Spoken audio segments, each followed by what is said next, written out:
Bueno, chicos, pues lo dicho, hoy tenemos una mini jornada, ¿no?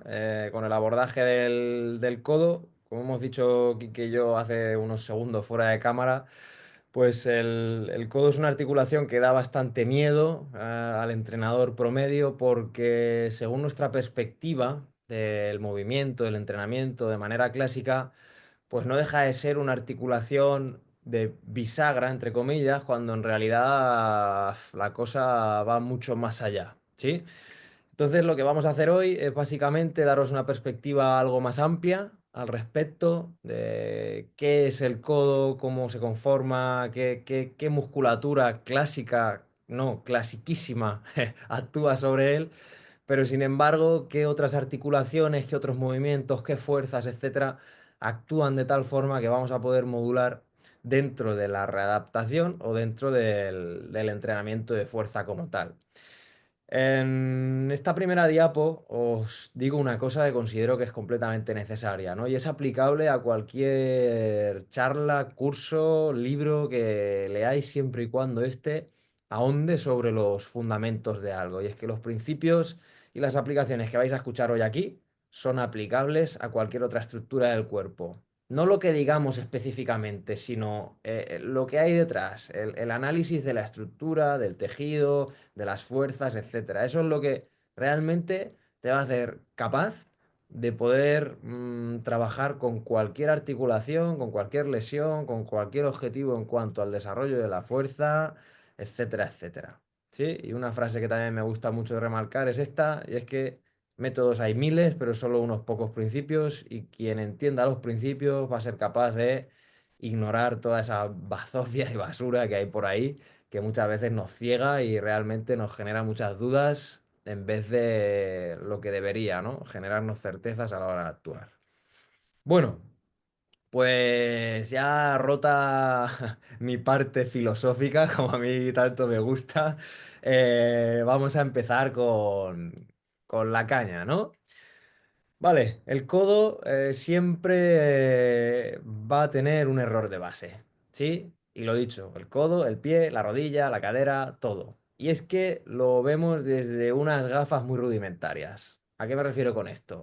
El codo está formado por tres articulaciones, es cierto, húmero radial, que une húmero y radio, humeral cubital, que une cúbito con el húmero, el radio cubital, que establece la unión entre radio y cúbito. Vale. Bien, eso es un codo, ¿no? Eso es un codo descrito. Eso es un codo que nos dice qué estructuras tiene, cuáles se unen unas con las otras, etcétera, etcétera. Esta es la anatomía que, por desgracia, más que por suerte, hemos estudiado, hemos entendido, y permitirme las comillas porque no la hemos entendido, la hemos memorizado, ¿no? Pero que realmente pues, no nos da mucha información en cuanto a qué hacer con él, ¿no? Bueno, vamos a avanzar un poquito más. El error de base se solucionaría con esto, ¿no? Y es que el codo está formado por tres articulaciones, está claro, pero que se suman a la acción coordinada de otras regiones de tu cuerpo en función de la acción que quieran desempeñar. Porque no es lo mismo el enfoque de un codo desde el prisma clasiquísimo del desarrollo de fuerza o la hipertrofia, en el cual solo existe un bíceps y un tríceps, ¿no? Que un codo en una acción de acercar el tenedor a la boca, la manzana a la boca o de lanzar una piedra porque viene un jabalí y lo quiero espantar, ¿sí? Entonces, son dos perspectivas bastante diferentes de lo que es la misma articulación, pero que necesitamos de ambas realmente para poder comprenderla. Entonces, vamos a desarrollar un poquito más esto, ¿no? Otro error de base es que, sí, el bíceps es flexor del codo, ¿no? Está claro. Y es así. Los estudios más biomecánicos o mecánicos al uso, pues nos dirán que efectivamente, que el codo es una articulación en bisagra y que hace flexoextensión. Joder, qué ilustrativo es esto, ¿no? Vale, pero es que precisamente eso que nos ha educado a nosotros como entrenadores, recordar, yo siempre me voy a los principios de todo, y es que el entrenador ha nacido de las ciencias de la hipertrofia. Las ciencias de la hipertrofia nos han dicho que el codo es flexor y que quien flexiona el codo es el bíceps. El mejor ejercicio para el codo va a ser el que más electromiografía del bíceps tenga, y eso va a ser un curl, ¿vale? pero un curl me va a poder ayudar en mayor o menor medida cuando tengo un dolor de codo, en una altera o en cualquier lanzador o en cualquier jugador de lo que sea. Pues igual en un primer punto sí, pero llega un punto en el que el bíceps se nos queda bastante corto y sobre todo la acción de contracción del bíceps, porque eso es otro punto que veremos más hacia adelante. Bien, resulta que aquí ya empieza a aparecer otro movimiento que es algo más complejo y es la pronosupinación. Debemos de tener en cuenta que efectivamente el bíceps es flexor, pero que el bíceps al tener dos cabezas, pues dependiendo de la acción de una o de otra, va a generar un momento de rotación hacia un punto o hacia otro, siempre y cuando pues este se acompañe por el pronador largo, ¿vale? Del antebrazo, la musculatura supinadora, etcétera. Y esto sí que nos va a marcar bastante la diferencia en cuanto a entender el codo. Porque seamos realistas, cuando nosotros empezamos a enfocar nuestro entrenamiento hacia el movimiento y hacia la interpretación de qué musculatura hacía qué cosa, ¿cuántos de vosotros habéis fijado en la musculatura del antebrazo? Muy probablemente casi ninguno, ¿no? ¿Por qué? Porque lo que mola es el bíceps y el tríceps, pero en realidad la musculatura que más tensión va a repartir dentro de estructuras que son, están ahí un poco en una línea confusa, como pueda ser el codo, va a ser precisamente la musculatura flexora de los dedos y extensora de los dedos, que a su vez transmite la tensión hacia el bíceps, ya sea hacia su cabeza larga o hacia su cabeza más corta, ¿no? Entonces las acciones de agarrar, las acciones de soltar, las acciones de pronación o las acciones de supinación, nos van a empezar o nos deben de empezar a iluminar un poco, ¿no? Esos pasillos oscuros de nuestra mente en los cuales pues no depositábamos mucho foco de atención, ¿no? Y que espero, y repito, espero que después de esta pequeña charla que vamos a tener, Quique como yo con vosotros, pues empecéis a ver la cosa desde otro punto de vista. Bien, ¿dónde empieza la pronosupinación? Pues aquí es donde empieza lo complejo. Y es que la pronosupinación no empieza en el codo como tal, sino que lo normal, y repito, lo normal, ¿vale? No siempre es así, empieza en la mano. Y he querido hacer referencia a este cuadro tan mítico, ¿no? Del encuentro del hombre con Dios por el hecho de la unión de los dos dedos, en el que el dedo de señalar va a ser probablemente el primer dedo que empiece la pronación y sin embargo el dedo gordo va a ser el que empiece en la supinación. Y es ahí donde la pinza fina que define al ser humano entre los primates y de ser capaz de coger mejor las herramientas y de tener un control más fino sobre ellas para, pues, hacer no sé qué cosas, ¿no? Ya sea un hacha para cortar el árbol o ya sea teclear, ¿no? En un ordenador, pues nos va a llevar a una de las articulaciones más complejas de nuestro cuerpo, sobre todo a la hora de entender por esos momentos de rotación, por esa estructura anatómica tan compleja que pasa una encima de la otra, que no se ve en casi ninguna otra estructura de nuestro cuerpo. Y es que la mano, como decía, es el pie del miembro superior. Y al igual que tenemos diferentes arcos en el pie y que la gran mayoría de nosotros conocemos y ya no dudamos, ¿no? ¿Por qué? Porque en su momento conocimos el trípode del pie, porque si ahondamos un poquito más y los que estéis dentro del curso de entrenadores habéis ya visto el arco medial, el arco lateral, el arco transversal y cómo cada uno de ellos cumple una función, en la mano pasa exactamente lo mismo. Y es que el segundo dedo y el tercer dedo van a estar, ¿no? Dentro de lo que sería esa pinza fina, ¿no? Más el segundo dedo que el tercero. Pero el primero, el dedo gordo, ¿vale? Nos va a llevar a la capacidad de generar fuerza, pero de generar fuerza localizada, por así decirlo, ¿vale? Y ya no solo eso, sino que la propia mano, en función de si va a lanzar, es decir, la masa que tiene en ella, sale de ella o si se mantiene, va a generar los movimientos de flexo-extensión de la muñeca que van a ser completamente claves a la hora de reconocer el emparejamiento funcional de la mano con el codo. Porque una mano en extensión va a generar una tendencia a que el codo supine, mientras que una mano en flexión y un cierre de los dedos va a generar una tendencia a que el codo prone. Entonces, todo esto a la hora de valorar, de entender el movimiento, a la hora de comprender cómo un empuje, una tracción, que Quique nos hablará más sobre esto, genera un desencadenante, en qué zonas acumulan más tensión o qué zonas acumulan menos, o va a ser clave también a la hora de entender por qué los deportistas de CrossFit, de halterofilia, etcétera, deportistas de fuerza, tienen dolores en el codo, dolores en la muñeca, que muchas veces no somos capaces de abordar porque nuestro pensamiento sobre las grandes articulaciones únicamente se ha centrado en tórax, hombro. ¿Y, y qué más? ¿No? Vale. Pues como decía, ¿no? La acción de la mano va a ser clave. Y es que ya no quiero únicamente que os quedéis con esta imagen de aquí, que es bastante ilustrativa, de ver cómo se enrolla sobre sí mismo, ¿no? El antebrazo, sino que fijaos aquí, ¿no? Cómo la tendencia es que cuando esos dos huesos están paralelos uno contra el otro, va a ser la supinación, la mano va a estar más neutra, etcétera, mientras que de la otra forma, en esa pronación, la tendencia va a ser a la flexión de la muñeca y a la flexión de los dedos. Y eso va a generar ciertas tensiones en cierta musculatura en cuanto a qué musculatura se estira o qué musculatura se contrae.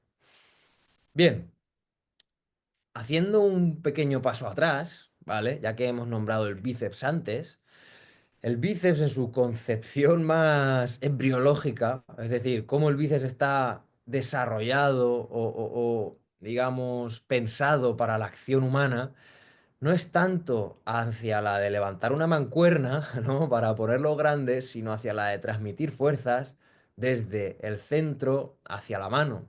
Y es que como dato curioso os voy a decir, aunque ya lo he dejado caer antes, que realmente lo que diferenció al ser humano en cuanto a posicionarlo dentro de una escala biológica superior, por así decirlo, y que evolucionó más que los demás, es precisamente porque la acción de la mano y del brazo pasó de ser a simplemente ser un trepador, ¿no? De llevarse o acercarse cosas hacia sí mismo, o de llevar un fruto a la boca, que los monos también pueden hacer eso, ¿no? Sino a la de que la acción del hombro, dejando más grados de amplitud, y a que la acción de la pinza fina de los dedos, pudieran hacer que coger palos y coger piedras se transformara en lanzar palos y lanzar piedras para mantener a raya a los depredadores, ¿no? Entonces eso nos lleva a interpretar que el bíceps, más que un mero músculo que se contrae, necesita y su función primaria es la de transmitir carga.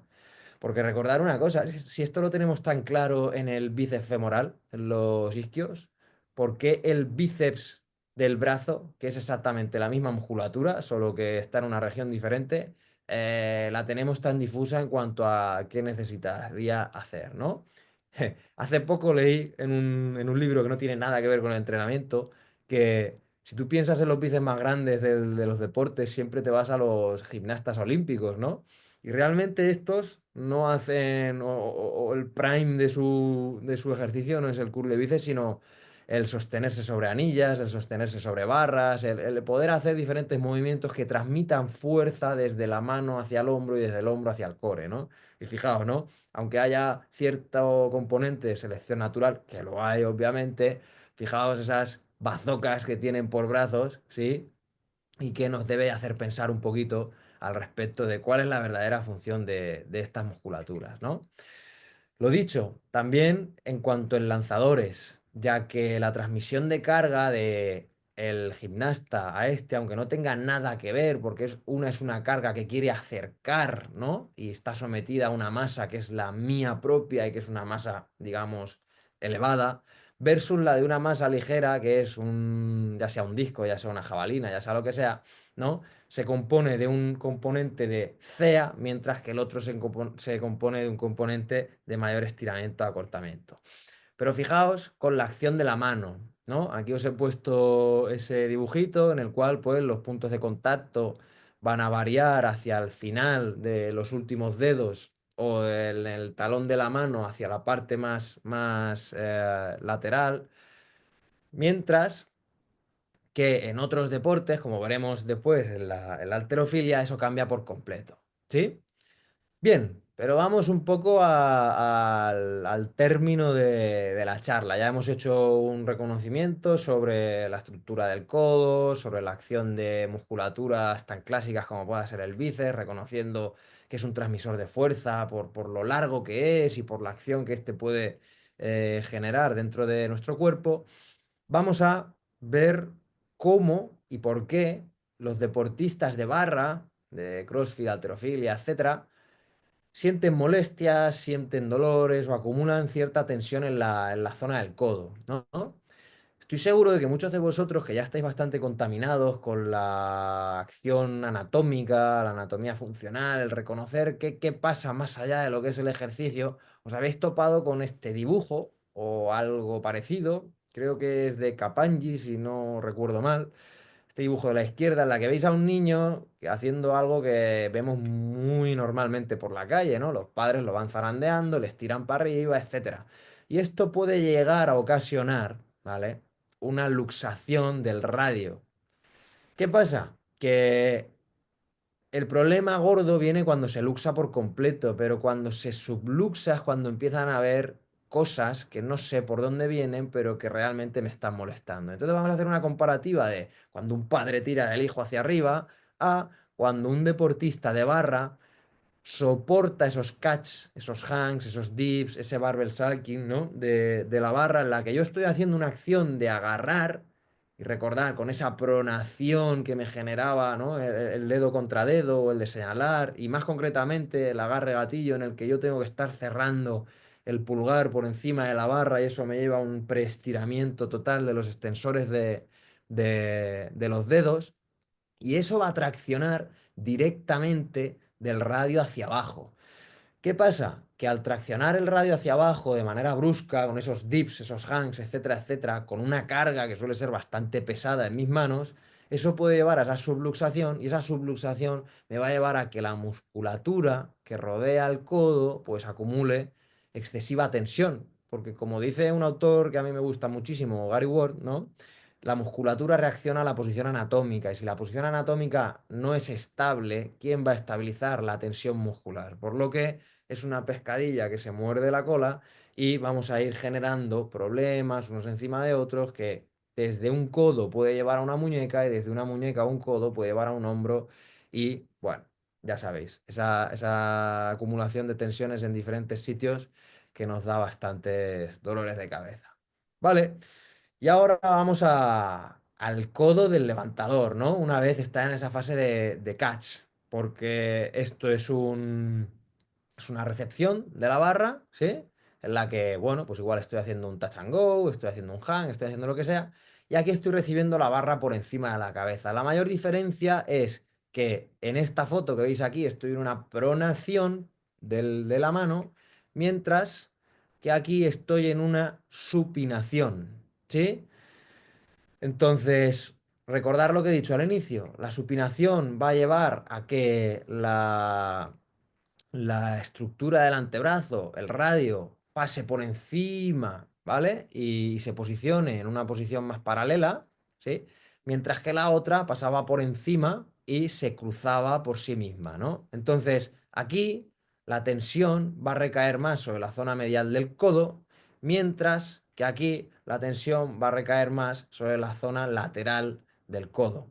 ¿Por qué? Porque el movimiento es completamente diferente y porque la tensión que va a acumular la región va a ser a su vez completamente diferente. Entonces, en función de esto, nuestra tendencia en cuanto al abordaje de estas propuestas tiene y debe que cambiar, y debe cambiar, ¿sí? ¿Por qué? Porque por mucho que nosotros veamos los mejores ejercicios para el codo, no van a ser certeros si resulta que están trabajando sobre una tendencia supinatoria o sobre una tendencia pronatoria.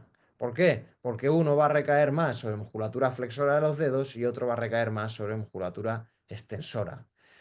Puede ser que tengamos éxito en esta propuesta por el hecho de únicamente cambiar el estímulo, pues esto se convierta en una mejora sustancial de las sensaciones sobre la barra. Pero realmente lo único que estaremos haciendo es dar más capacidad a una zona que ya está dañada para adaptarse. Por lo cual, si yo sigo añadiendo, ¿no?, el mismo estímulo que me estaba provocando el error o la molestia o la tensión, etcétera, lo único que voy a hacer es que tarde algo más en aparecer versus el solucionar realmente el problema, que es lo que todos deberíamos de enfocarnos en su momento cuando tratemos con un deportista de estas características. Vale, entonces, ¿por qué? ¿Por qué duele el codo en el haltero? Pues ya hemos visto en función del agarre y ahora veremos en función de las posiciones. Como veis en esta imagen, aunque nos esté hablando del hombro y de la rodilla, debemos de hacer un poco más de zoom, ¿no?, sobre las que os he señalado con un cuadrado. Vale, ¿qué pasa?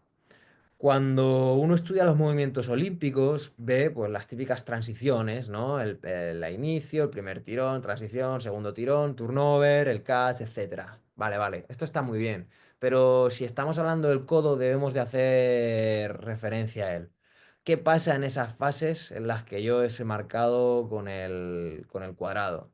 Pues que pasamos de estar haciendo una tracción a estar haciendo un empuje en un movimiento de pronación a un movimiento de supinación. Sí que es verdad que hay un momento en el cual la inercia no genera peso sobre la estructura, pero sin embargo, cuando yo paso del turnover al catch, la fuerza que ese codo va a tener que soportar en un movimiento de pronación en el que la estructura está completamente torsionada sobre sí misma va a ser muy, muy, muy elevada. Por lo cual, si no tenemos grados de libertad sobre esa articulación, si no tenemos grados de movilidad sobre la muñeca y si no tenemos grados de movilidad sobre el hombro, está claro, pero no tantos como creemos, pues la articulación pasará a ser algo dolorosa, ¿no? Como veis aquí, ¿no? Una vez ya tengo esa fase de catch, el brazo estará torsionado, ¿vale? El radio pasará por encima de la estructura. Haremos un dip en el cual la presión o el estrés sobre el propio codo va a aumentar bastante, aunque soportemos la posición de front rack, que ya sabéis que hace que esto se reduzca.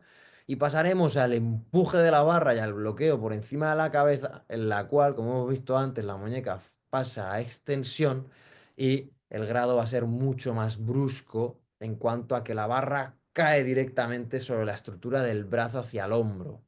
Por eso, repito, que ese estrés va a ser muy elevado sobre la articulación, al igual precisamente que en el snatch, ¿no? Aquí vemos las diferentes transiciones, pasamos desde una pronación en tracción, porque es un peso muerto que está traccionando la barra hacia arriba, en una posición de torsión en el codo, cuando yo paso en ese segundo tirón, tercer tirón, fase de inercia, a cachear la barra en una posición de overhead squat, paso a tener una tracción, a una compresión en una supinación, ¿vale? Por eso que en función de dónde moleste más, tendremos que darnos cuenta en que si es en los primeros puntos de las fases de los olímpicos, lo normal es que sea más hacia la zona lateral del codo, ¿vale? Mientras que si es en la posición de catch, es muy probable que estemos hablando de una molestia a nivel de la zona media de este, ¿vale? Por lo cual las acciones van a pasar de ser desde ese codo de tenista a ese codo de golfista, ¿no? Que es como están clasificados a nivel fisioterapia esos problemas en el codo. Unos irán hacia la tendencia de la extensión de los dedos porque acumulo demasiada tensión en los flexores, mientras que otros irán hacia precisamente el lado contrario. Bien, pues por mi parte lo tenemos. Una visión algo más global de lo que es el abordaje de la explicación anatómica del codo hacia los movimientos olímpicos como tal. Y ahora Quique pues nos hablará de la parte más sobre ejercicios, entendimiento un poquito más a fondo de lo que es la estructura del codo en sí mismo y pues veremos qué nos cuenta. ¿Vale?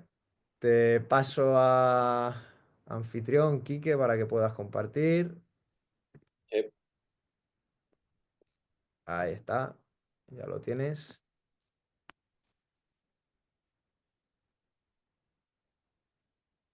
vale.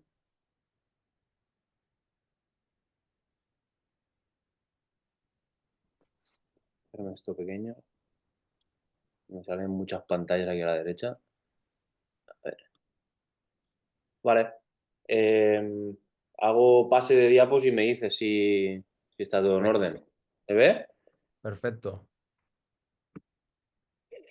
Vale, pues voy a iniciar yo con, como dice Cifo, ¿no? La parte, pues cuando ya viene el problema o nos aparece el problema, que es en el día a día donde yo más estoy metido en toda la parte de readaptación. Y sobre todo otra cosa que quede clara y que sepáis que yo al final tengo que estar moviéndome coordinando tanto al fisioterapeuta como al entrenador, o tanto al fisioterapeuta como entrenador, en este caso yo mismo. ¿Vale? ¿Por qué? Porque hay que salir de esa visión tan analítica, tan tradicional, que el fisioterapeuta, ser el rey de la estructura, la va a abordar desde recuperar esa, sobre todo, flexión y que en extensión no moleste, e incluso accederá a la pronosupinación, como os está comentando Cifo, pero que luego a los entrenadores, cuando nos pasan a sala este tipo de casos, pues se nos apaga la luz, ¿no? Sea una tendinopatía, si es una subluxación ya nos cogemos a la silla porque, ostras, una subluxación nosotros lo entendemos como que dos huesos dejan de ser congruentes y se han salido del eje, ¿no? Y como que, pues eso, que se ha roto algo. Bueno, un poco pues quiero disipar las dudas y sobre todo hoy traer los casos pues más orientados al altero, ¿no?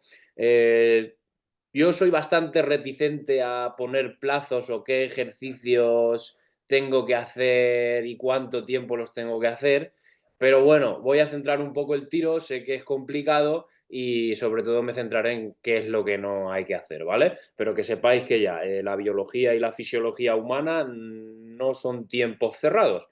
De hecho, vais a ver una diapo que está estructurada en fases, pero que nos deja muy claro los autores que son fases superpuestas y que estarán supeditadas a las tensiones que nosotros metemos en el programa de readaptación o entrenamiento, que para mí básicamente son lo mismo, pero con objetivos diferentes, ¿vale? O con menos herramientas o menos disponibilidad de movimientos. Entonces, vamos allá. Seguro que todos conocéis a estas dos chicas. Si no las conocéis, no pasa nada, pero seguro que conocéis y habéis visto muchos snatch que podríamos decir que son un poco aberrantes, ¿no? O la posición que vemos con el agarre tan abierto, pues vamos a decir que no es lo más bonito de ver, ¿no? Y es un poco lo que reside aquí, estaba comentando Cifo, que pues bueno, en ese catch de las barras, las estructuras van a repartir la tensión como buenamente puedan, ¿no? Y en este caso, con agarres más abiertos, pues vamos a generar una demanda muchísimo más alto de lo que son los estabilizadores de muñeca y por ende del codo. Decía antes Cifo que una de las cosas más importantes para entender el codo es la mano, yo coincido, ¿vale? Que sepáis que no hemos estado reunidos ni nada para hacer estas diapos y como decía antes, ¿no? Vamos en la misma idea y para mí también es muy importante, sobre todo el tema de todo el tipo de manipulaciones y pinzas que se puedan realizar en un proceso de readaptación, sobre todo cuando vengan con un ligamento roto, con una subluxación o con una luxación de codo.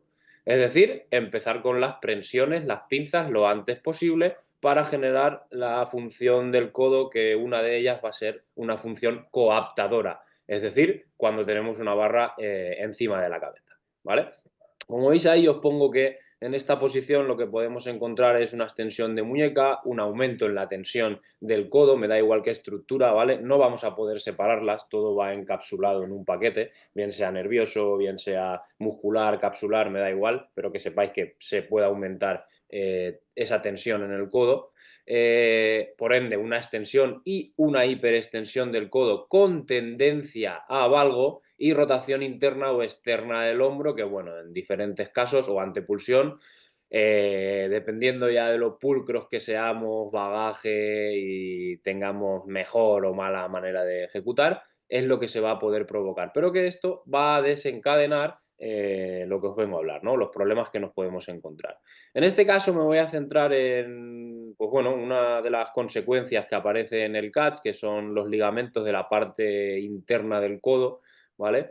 Que son los de la izquierda, aquí tenéis por la parte cubital y por la parte radial en la derecha, que son los ligamentos, ligamento medial, ¿vale? Que está conformado y se reparte en tres partes. Esto es importante entenderlo, porque cuando nos viene una rotura del ligamento colateral interno medial del codo, tenemos que entender que posiblemente no se rompan todos, solo estará roto en una de sus partes, en dos de sus partes, o si ya hay una avulsión tremenda, pues sí, en las tres, ¿vale? Pero esto es importante, ¿por qué?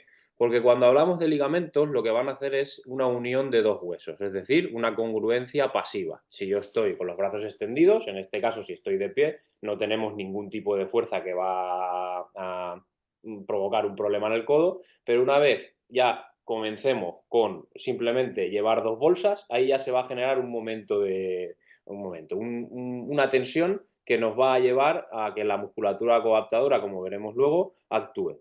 Por ende, si posicionamos los brazos bien sobre la mesa o bien sobre el suelo, como si fuésemos a hacer una flexión, se provocará otro tipo de fuerza que transmitirá desde la mano hasta el hombro y hacia otras estructuras esa fuerza, ¿no? Como he dicho. Entonces, centrándonos en la parte de los ligamentos, en este ligamento colateral medial, hay dos partes que son longitudinales, que cuando aparece ese valgo de codo, pero por una tensión axial excesiva y sale de eje, son los que más se van a ver afectados, ¿vale?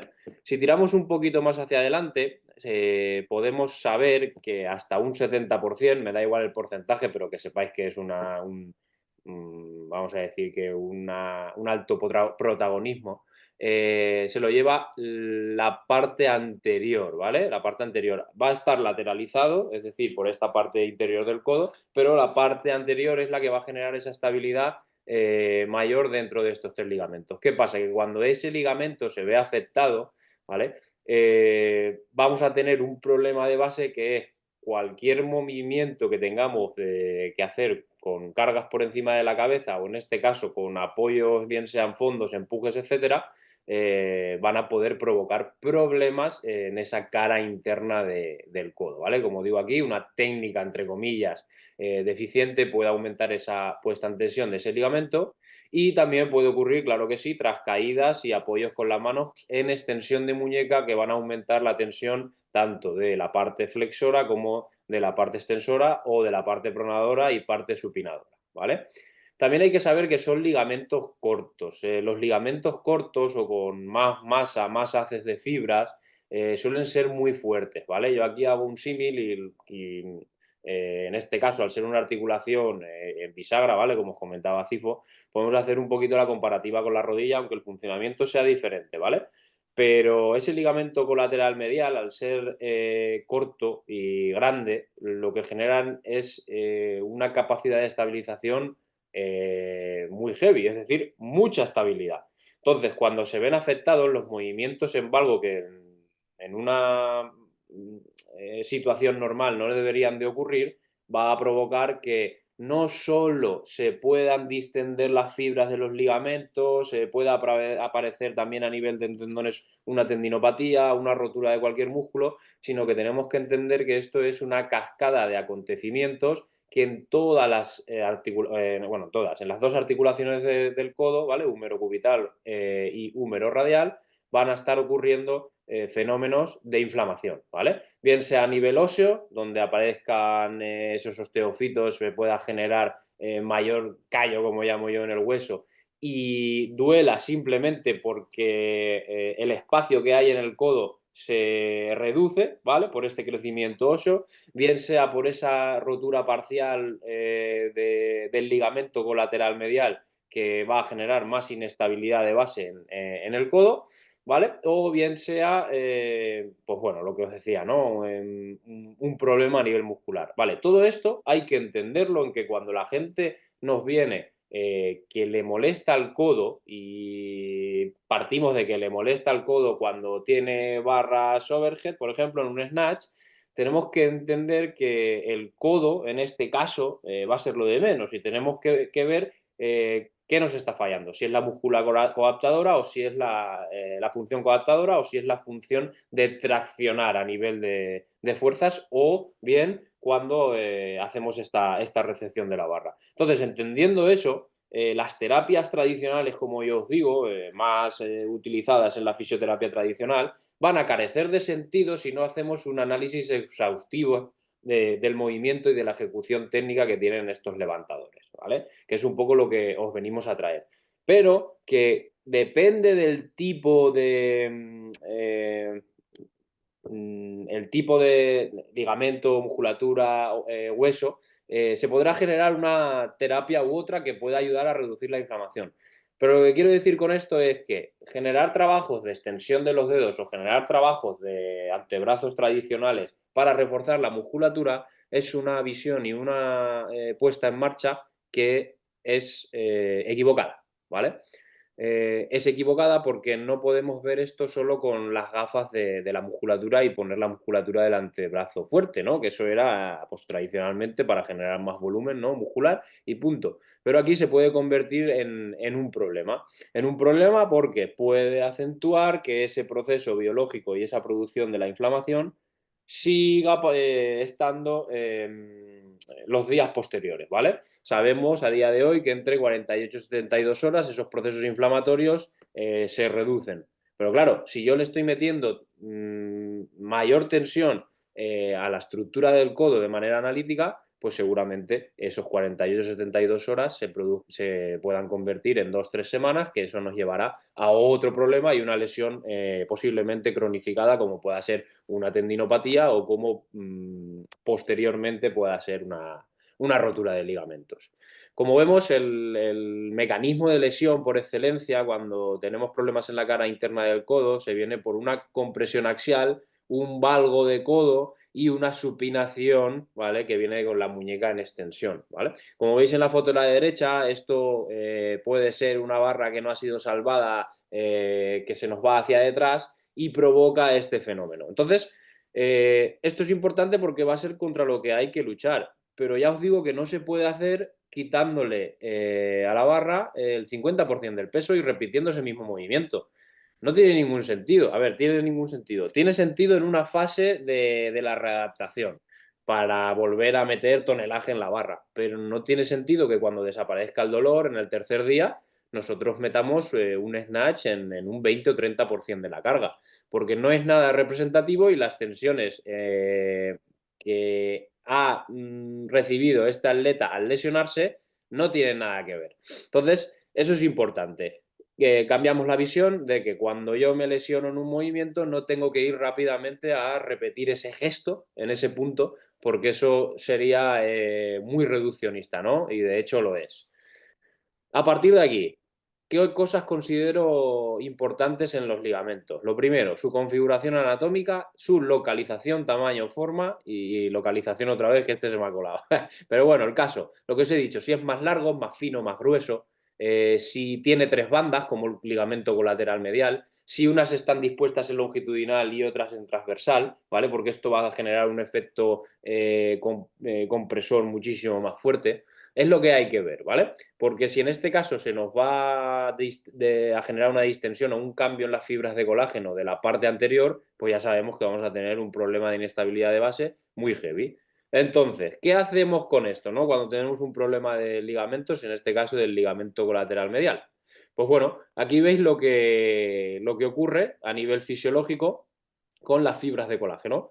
En la imagen de la izquierda, que es la A, veis unas fibras de colágeno normales, pasa un evento concreto, repetición, un momento de la competición que es muy alto y tenemos que utilizar mucho ese gesto, ¿no? Que en teoría no le ayuda a ese ligamento colateral y vemos que hasta las 6 semanas se producen unas fibras más finitas de colágeno que van a hacer que el ligamento sea muchísimo más débil. Y a partir de ahí, cuando pasan esas 6 semanas, ya os digo que lo de las semanas hay que cogerlo con pinzas porque necesitaría saber qué es lo que se ha estado trabajando esas 6 semanas para que yo pueda meter propuestas más globales y representar un poquito mejor hacia dónde hay que llevar esta readaptación y recuperar ese snatch, ¿vale?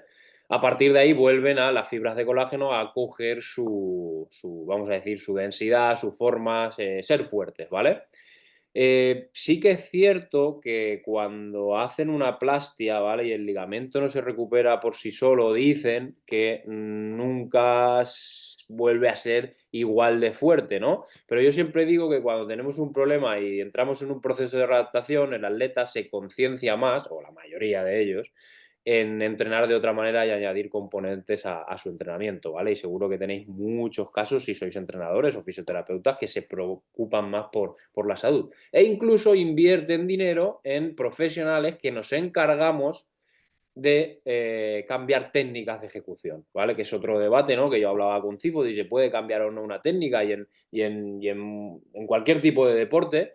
Y vaya por delante que nosotros no tratamos de cambiar técnicas, sino de entender que el codo está sufriendo y hay que intentar levantar de otra manera, ¿vale? No de otra manera vamos a cambiar solo agarres, posiciones de los pies, etcétera, sino que seguramente si nos vamos a tu hombro, tórax, mano, tengamos deficiencia y grados de libertad que no podemos acceder por el propio deporte y por esa especificidad y porque no las trabaja en la vida, que no tenemos y por eso no, nos lleva a este tipo de lesiones, ¿vale? Como digo, necesidad de cambiar el enfoque del entrenamiento, ¿vale? Si ya nos conocéis, sobre todo a Cifo, que cuando nos viene cualquier persona, aunque sea de halterofilia, no tiene lunes, miércoles, viernes arrancadas y derivados de arrancadas, y martes, jueves, sábado clean and jerk y derivados de clean and jerk. Eso no es así, ¿vale?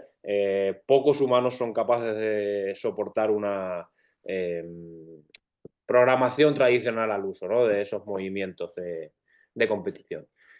Y una clasificación, ¿vale? Que a mí me gusta simplemente para centrar el tiro y cuando tengo que explicarle a la gente que se superponen estas fases, que se dividen en tres y es por el proceso biológico en el que se encuentra el problema, ¿no? En esta lesión de ligamentos, como os digo, en 48 72 horas es donde más se desencadena esta lucha contra esa inflamación, que las terapias que se pueden hacer aquí son pues tienen cabida todas las pasivas, todas las de recuperar el rango de movimiento, trabajar sobre la musculatura flexora y extensora de los dedos, pero sin excesiva tensión, es decir, ejercicios bastante analíticos.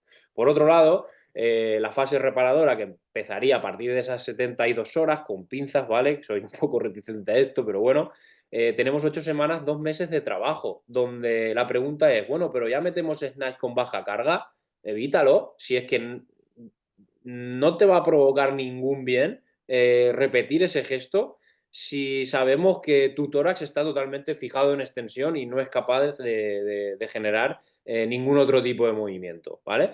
Que tus muñecas no eres capaz de tener una kettlebell con el culo arriba de 4 kilos. Todo eso son déficits que se generan. Que cuando te voy a medir la pinza, que es una de las cosas que hago cuando vienen con problemas del codo, te mido la pinza con un dinamómetro y solo me genera 20 kilos de fuerza. Y eso es una pinza de niño pequeño o de persona mayor. Entonces, nos dejamos muchos déficits a lo largo del camino por no trabajarlo y porque el deporte nos nubla, ¿no? Y a partir de ahí la última fase, ¿no? Que son 8 semanas en adelante, incluso nos marcan hasta 2 años. Con pinzas. 2 años, bueno, sin más, en una rotura y en una plastia de ligamento, pero para volver a coger sensaciones y volver a estar a pleno rendimiento, no quiere decir que hasta dentro de 2 años no vas a volver a levantar, sino que en 6 7 meses empezamos ya a cambiar el foco, donde esas tareas más analíticas las dejamos un poquito de lado y metemos entrenamiento de fuerza con su programación al uso para que ese codo o ese atleta vuelva a recuperar su mejor sensación en este movimiento, ¿vale? Entonces, para entender esto, nos vamos a una clasificación que también me gusta, ¿no? Que codo fino, cono de fuerza, codo fino, codo de fuerza, donde las tareas que parecen, y yo hago muchas, que parecen tonterías, ¿no? De trabajar con las diferentes maneras de coordinar los dedos, trabajar con diferentes tipos de pinza, son interesantes para devolver la congruencia articular en una lesión de codo o dolor de codo, ¿no? Esto lo llamo yo el continuum de los ejercicios que deben de aparecer en una readaptación. Yendo un poquito más allá, tenemos dos tipos de fuerza que las ha comentado Cifo, ¿no? Cuando aparece el bíceps, que es el que acelera la peonza, etcétera, las fuerzas de tracción y las fuerzas de compresión. Las fuerzas de tracción va a despertar a la musculatura coaptadora. Si tenemos ya un problema de base, tendinopatía, etcétera, suelen molestar las tracciones, sobre todo las que vienen desde abajo, que te van a generar fuerza de la gravedad y mayor puesta en tensión del codo. Tendremos que cambiar un poquito el eje. Y luego las fuerzas de compresión, que son todo lo que entendemos como empujes o bueno, la mano la tenemos bien en extensión o bien generando un empuje, ¿vale? Básicamente. Estas fuerzas de compresión lo que hacen trasladar es la línea de fuerza o las fuerzas de la mano hasta el hombro o dependiendo de la tarea que estemos haciendo a más estructuras adyacentes, ¿vale? Pues ya tenemos otra parte que sobre todo aparecerá en la fase del medio que tenemos que implementar para recuperar un problema del codo, ¿vale? Que son no remos y empujes, sino fuerzas de tracción y fuerzas de compresión. Y jugar con el posicionamiento de las manos. Coincido con Cifo en que la mano es lo más importante y todo tipo de pinza, sobre todo para salirnos del agarre viciado, gatillo, hook grip, que genera un déficit muy global en la pinza, genera problemas en la muñeca y por ende en el codo. Se debilitan. Es decir, esta gente pasa a no poder abrir un bote de pepinillos en casa, ¿vale? Y os hablo porque lo tengo en el día a día, o sea que con conocimiento de causa, se ríe tipo, pero es que es así y no pueden abrirlo. Es decir, pierden su capacidad de manipular. Se te caen los papeles, se te caen los bolis. Esto es un problemón, ¿vale? A nivel desarrollo motor y tenemos que recuperar esos movimientos lo antes posible. Y son tonterías, ¿no? Lápices, tijeras y demás, pero trasladarlo un poquito a la sala de entrenamiento. Pues yo trabajo mucho con una bola de petanca para generar tracciones. Los fondos podemos hacerlos en vez de con las manos extendidas con las telefoneras al uso, ¿no? Con unos fondos que generan mayor congruencia y una transmisión de fuerzas más eficiente, ¿no? Cuando tenemos un problema de codo. Pero estos ejercicios que a priori no tienen ningún sentido, aunque yo tenga el codo vendado, yo puedo empezar a trabajarlo, puedo empezar a recuperar la pinza y tengo algo ganado. Tengo algo ganado porque para yo generar una pronación o una supinación necesito que mi pinza sea lo más estable posible, ¿vale? No solo del dedo gordo, sino en toda la superficie de la mano. Ya tenemos tres claves: fuerzas de tracción, fuerzas de compresión y todo tipo de pinzas que podamos asociar tanto a la motricidad gruesa como a la motricidad fina. ¿Cuánto tiempo? No lo sé, no os puedo dar una respuesta concreta a esto, pero si no lo tienes, yo siempre lo digo, dale esa capacidad y dale esos recursos a la persona que tengas delante, ¿vale? Entonces, ¿qué cosas hay que tener en cuenta en una fase inflamatoria aguda? Pues lo primero, reorganización de la supinación y de la extensión del codo simplemente con este tipo de posicionamientos. Como os he dicho antes, aquí va a haber mucha tensión, pero podemos utilizar planos inclinados que solamente entienda y empiece a experimentar ese tipo de posiciones en el codo, ¿vale? En vez de estar en el suelo, en una camilla o en el pilar o en un cajón. Ya está, esa sería la modificación. Con ello, el reposicionamiento de la mano con esa tendencia a la extensión, ¿vale? Como os hablaba Cifo, que la extensión va a ir relacionada con la supinación y genera un momento de tensión en toda la parte interna del codo, cosa que ahora no nos interesa. Y básicamente es mejorar la alineación articular, ¿vale? Y como digo, con técnicas de fisioterapia, todo lo que se encargue de mejorar la inflamación del hueso, ligamento, etcétera, que hay terapias, pero que no son la panacea, ya os lo digo yo. Porque si metes esa terapia, ¿no? Diatermia, por ejemplo, pero luego lo fundes a flexiones o tracciones sin sentido, pues estás generando otra vez el ciclo, ¿no? El ciclo inflamatorio.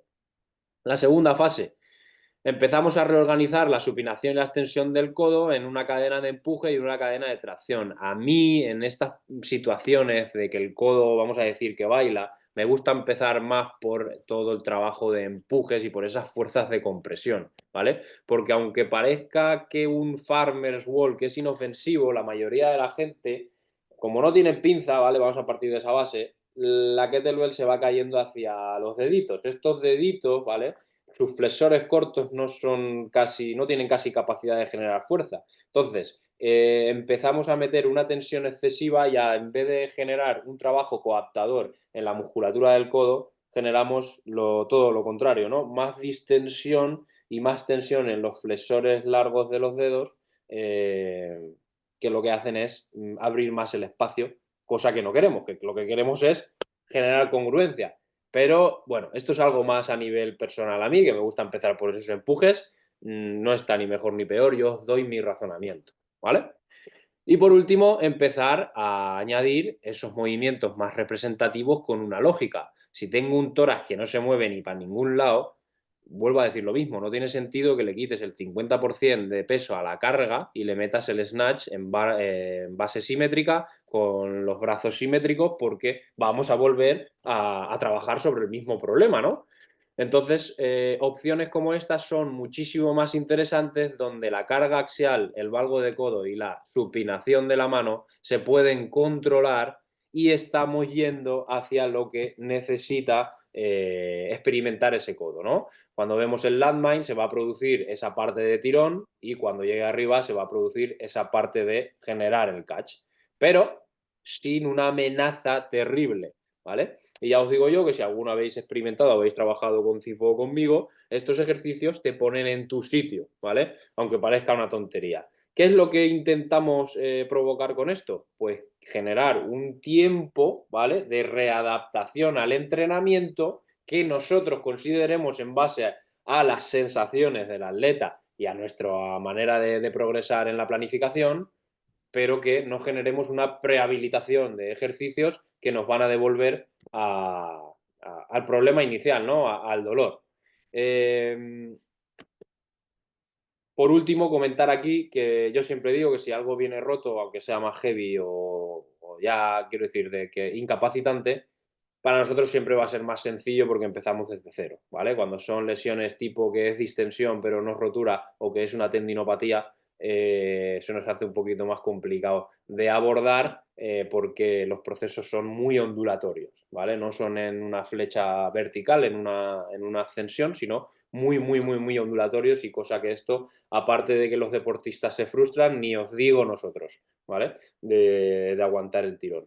Entonces, por resumir, hay que huir de los modelos matemáticos en una redactación que estoy harto de ver, tanto en este caso en la halterofilia de ir añadiendo kilos a la barra, que sí, o ir quitándoles, como si eres futbolista, corredor y tratas de solucionar una tendinopatía rotuliana corriendo lento, ¿vale? Lo que vas a hacer es acentuar más aún el problema y no reducir la inflamación, ¿vale?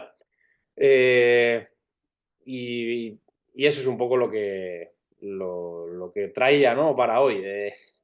Esta visión de salir de los modelos tradicionales, que veáis que aunque estemos hablando del codo, enseguida nos tenemos que ir a la mano y nos podríamos ir al hombro, ¿eh? Lo que pasa que, claro, nos darían aquí las 8 de la tarde.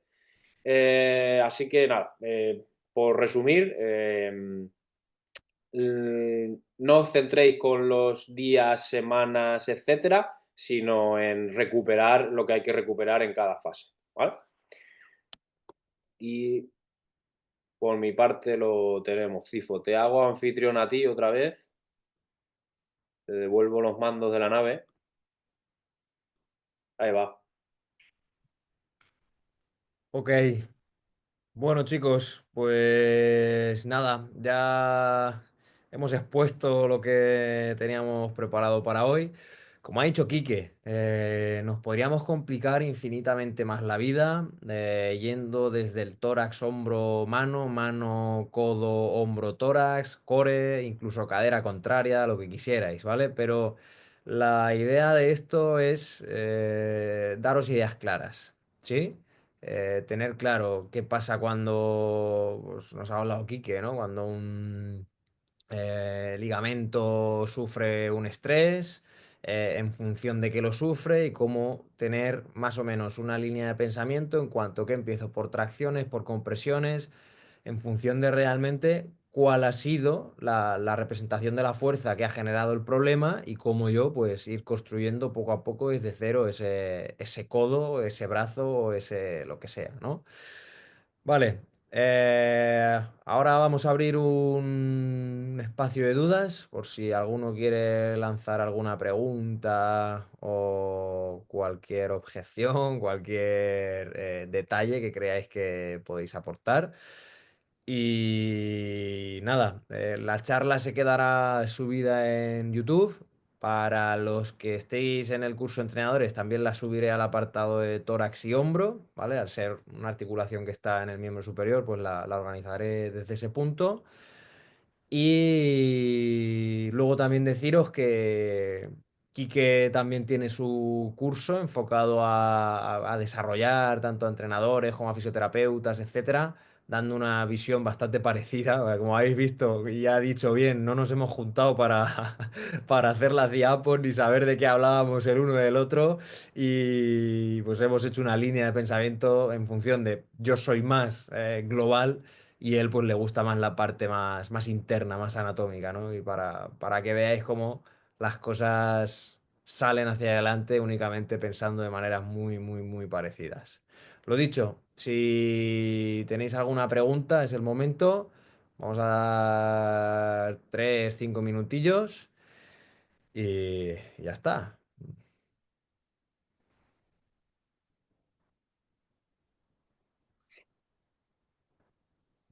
¿Qué hora es? Muy top el directo, gracias Ismael. Tú además eres de los de siempre, o sea que me alegro. Vuelvo a repetir una cosa, y es que nos hemos enfocado en el altera, ¿vale? Los movimientos de halterofilia, pero esto es aplicable a cualquiera. Únicamente reconocer si el deportista es más de movimientos en flexión, en extensión, si es más de agarre, si es más de golpeos o lanzamientos. Y eso os dará una manera de enfocar cómo está recayendo el estrés sobre la mano, el codo, el hombro, etcétera, que os va a facilitar muchísimo las cosas. De hecho, casi toda la bibliografía o mucha de ella se centra en el lanzamiento. Correcto, es que no es imposible abordar un codo. De hecho, si alguno conocéis algún lanzador de jabalina, todos tienen los codos hechos bicarbonato, hablando una expresión bastante mía. Y es precisamente por eso, porque someten al codo a tanta tensión en una mecánica de agarre y luego de suelta para direccionar la barra que tela. Y luego, pues que todos sabemos cómo entrenan, ¿no? A nivel de preparación física, pero eso es otra película. Y otra película, pero que a día de hoy sigue igual, ¿eh? Sí, sí, es algo que abordaré también.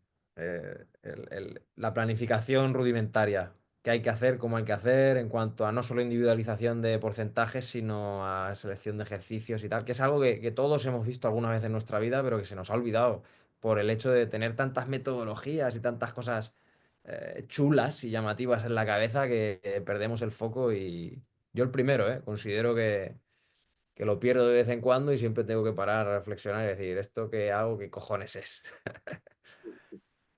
Gracias, Bea. Bueno, pues creo que no va a haber ninguna duda, Quique. Eh, gracias a ti, Liz, también. Y gracias a Quique por acompañarnos. Aunque, bueno, él siempre se presta a estas cosas. Estoy seguro de que haremos alguno más. Tiene pinta. Porque, bueno, siempre es un gusto hablar con él y sobre todo, pues va a caer un poco en un sesgo de confirmación, ¿no? Pero hablar con una persona que piensa muy parecido a ti, que ve las cosas muy parecidas, pues siempre mola, ¿no? Y creo que la gran mayoría de los que van a ver esto, los que lo han visto y los que lo verán después, pues están en ese punto de ir un poquito más allá dentro del entrenamiento, no únicamente desde lo clásico de siempre y ya está. Si no, no estarían aquí. Lo dicho, Quique, muchísimas gracias, tío. Hasta la próxima. Estaría más. Hasta la próxima, que será pronto. Eso es. Hasta luego, chicos. Lo dejamos subido a YouTube y al curso de entrenadores. Nos vemos.